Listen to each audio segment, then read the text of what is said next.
டூட்டன் காமுன் அடக்க அறை திறப்பு.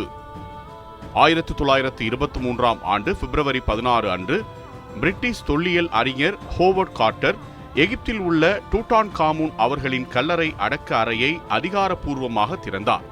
இது உலக தொல்லியல் வரலாற்றில் மிகப்பெரிய கண்டுபிடிப்புகளில் ஒன்றாக கருதப்படுகிறது. டூட்டன் காமுன் ஒரு இளம் பரோவாக இருந்தார். அவர் கிமு 14ஆம் நூற்றாண்டில் ஆட்சி செய்தார். அவரது கல்லறை எகிப்தின் புகழ்பெற்ற வேலி ஆஃப் தி கிங்ஸ் பகுதியில் அமைந்துள்ளது. பல அரசர்களின் கல்லறைகள் கொள்ளையடிக்கப்பட்டிருந்த நிலையில் டூட்டன் காமுனின் கல்லறை பெரும்பாலும் பாதிக்கப்படாமல் இருந்தது. 1922ஆம் ஆண்டு கார்ட்டர் முதலில் கல்லறையின் நுழைவாயிலை கண்டுபிடித்தார்.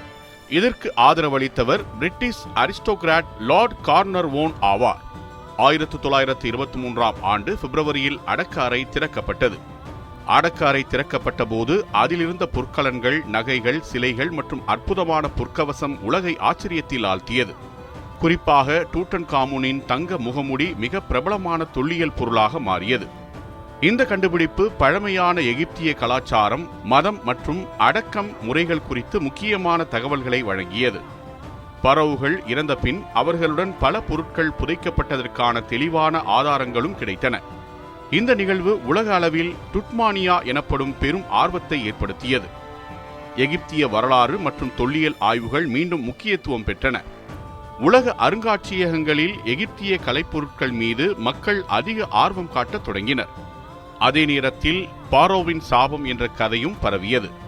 லார்ட் கார்னர்வான் விரைவில் இறந்ததால் இது சாபத்தின் விளைவு என சிலர் நம்பினர். ஆனால் விஞ்ஞான ரீதியாக இதற்கு ஆதாரம் இல்லை. மொத்தத்தில் 1923ஆம் ஆண்டு பிப்ரவரி 16 அன்று ஹோவர்ட் கார்ட்டர் அடக்க அறையை திறந்தது தொல்லியல் துறையில் ஒரு மைல்கல்லாகும். இது எகிப்தின் பண்டைய நாகரிகத்தை உலகுக்கு மீண்டும் அறிமுகப்படுத்திய ஒரு வரலாற்று சம்பவமாகும்.